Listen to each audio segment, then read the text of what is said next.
Genderang pemilihan umum sudah ditabuh, suara relawan dan simpatisan mulai bergemuruh.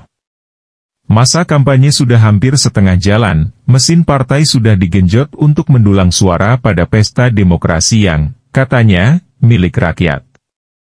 Narasi tentang keberpihakan calon presiden, capres, dan calon wakil presiden, cawapres, serta calon anggota Dewan Legislatif kepada rakyat menjadi obrolan yang tak pernah lupa untuk digembar-gemborkan dalam setiap kesempatan diskusi ataupun kampanye.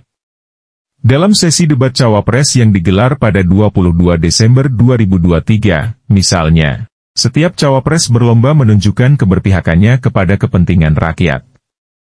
Diksi kepentingan rakyat selalu menjadi candu yang menggiurkan bagi para calon pemimpin bangsa untuk menarik simpati masyarakat Indonesia.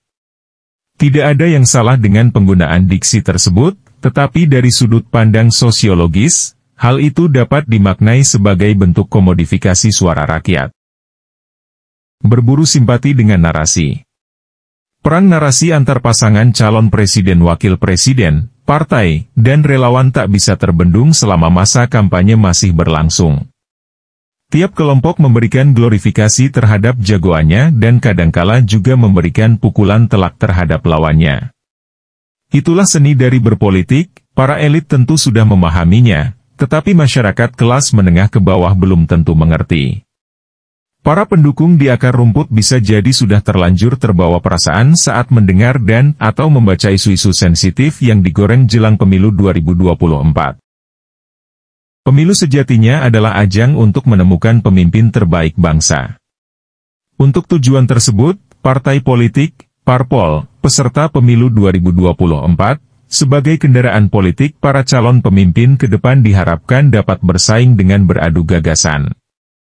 Partai politik peserta pemilu mestinya berjuang merebut suara rakyat melalui suguhan gagasan-gagasan baru dan cemerlang, tegas Wapres saat memberikan keynote speech pada acara dialog kebangsaan bersama partai politik dalam rangka persiapan pemilu tahun 2024. Selain itu, Wapres juga mengharapkan parpol tidak menggunakan strategi politik identitas yang dapat menyebabkan polarisasi sosial yang tajam di tengah masyarakat. Strategi polarisasi mungkin saja dapat memenangkan suara, tapi hal itu sekaligus juga merusak negara. Oleh karena itu, strategi pemenangan pemilu wajib mengedepankan persatuan nasional meskipun peserta pemilu tengah bersaing untuk menang. Pemilu sejatinya adalah ajang untuk menemukan pemimpin terbaik bangsa. Untuk tujuan tersebut, partai politik, parpol, peserta pemilu 2024, sebagai kendaraan politik para calon pemimpin ke depan diharapkan dapat bersaing dengan beradu gagasan. Partai politik peserta pemilu mestinya berjuang merebut suara rakyat melalui suguhan gagasan-gagasan baru dan cemerlang, tegas Wapres saat memberikan keynote speech pada acara dialog kebangsaan bersama partai politik dalam rangka persiapan pemilu tahun 2024. Selain itu, Wapres juga mengharapkan parpol tidak menggunakan strategi politik identitas yang dapat menyebabkan polarisasi sosial yang tajam di tengah masyarakat. Strategi polarisasi mungkin saja dapat memenangkan suara, tapi hal itu sekaligus juga merusak negara. Oleh karena itu, strategi pemenangan pemilu wajib mengedepankan persatuan nasional meskipun peserta pemilu tengah bersaing untuk menang. Wapres pun mencontohkan, pada pemilu 2019 telah terjadi polarisasi sosial yang tajam di masyarakat. Menurutnya, sebagian pendukung parpol saling menjatuhkan dengan isu politik identitas, alih-alih beradu gagasan mengenai konsep berbangsa dan program untuk mengatasi tantangan strategis di tingkat lokal dan global. Kondisi tersebut sungguh memprihatinkan dan menjadi ujian yang mengancam bangsa kita. Pemilu seolah menjadi kontraproduktif karena berpotensi memecah belah bangsa. Oleh sebab itu, Wapres meminta hal tersebut tidak terulang pada pemilu 2024 mendatang karena sangat bertentangan dengan cita-cita negara dan demokrasi. Kita mesti bulatkan tekad dan satukan langkah agar pemilu 2024 menjadi pemilu yang aman, damai, dan berkualitas. Pancasila kita genggam sebagai kunci dalam menghadapi pemilu 2024. Kampanye pemilu tidak boleh bertentangan dengan nilai-nilai Pancasila, misalnya menggunakan isu suku, agama, ras, dan antar golongan. Untuk itu, pada cara yang diinisiasi Badan Nasional Penanggulangan Terorisme, BNPT, dengan tema, merajut persatuan dan kesatuan, mencegah polarisasi sosial dan politik identitas dalam pemilu 2024. Ini, Wapres menyampaikan beberapa pesan kepada para parpol. Pertama, Wapres meminta partai politik peserta pemilu agar memberikan instruksi kepada kader dan simpatisannya untuk menggunakan cara-cara kampanye yang santun dan beradab. Kita tunjukkan bahwa bangsa kita adalah bangsa yang adil dan beradab, sesuai sila kedua Pancasila.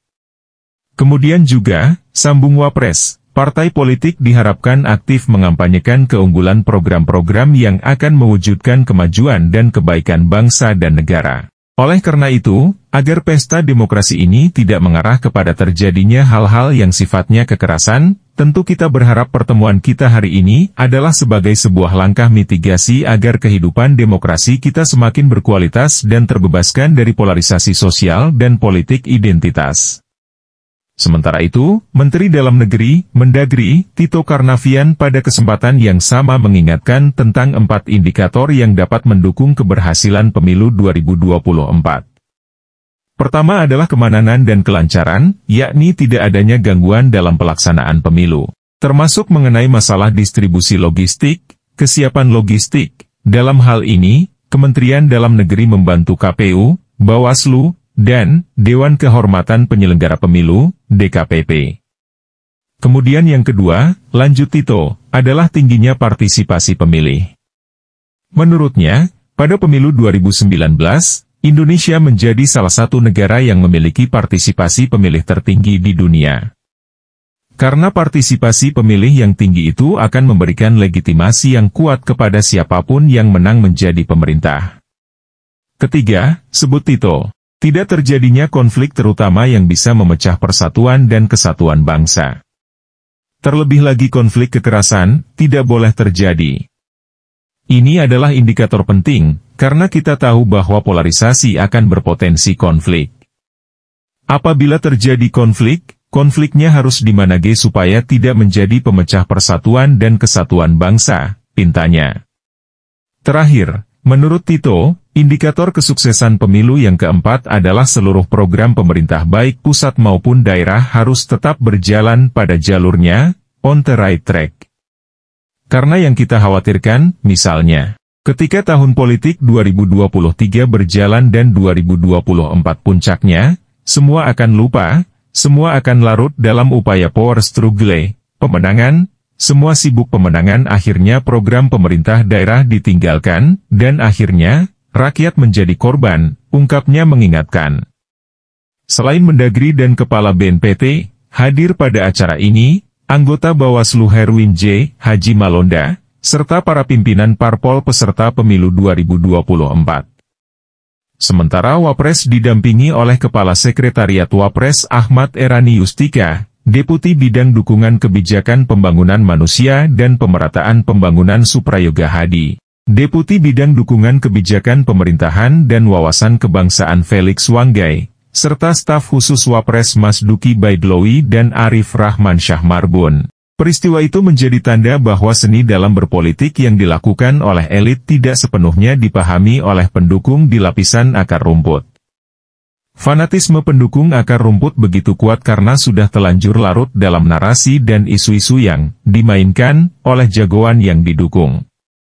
Menurut Van Dijk, 1993, narasi yang dibangun oleh publik figur mampu memengaruhi cara pandang seseorang dalam melihat sebuah fenomena, peristiwa, ataupun isu tertentu.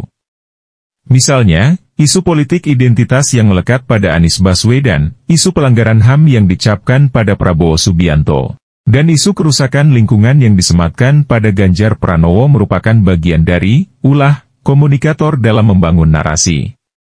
Tujuannya tentu saja melemahkan elektabilitas lawan melalui stigma yang ditempelkan. Salah satu resep mujarab yang selalu dipakai oleh politikus menjelang pemilu ialah pemanfaatan media, baik konvensional maupun media sosial. Maxwell S1 MCH Pronunciation Combs dan Donald L. 1972, menyatakan bahwa media selalu berhasil dalam mengarahkan audiens untuk berpikir tentang suatu isu. Dalam kata lain, media menjadi alat yang mampu memengaruhi perspektif seseorang melalui konten dan narasi yang diciptakan. Media memiliki kemampuan untuk menggiring perhatian audiens pada fokus pemberitaan tertentu.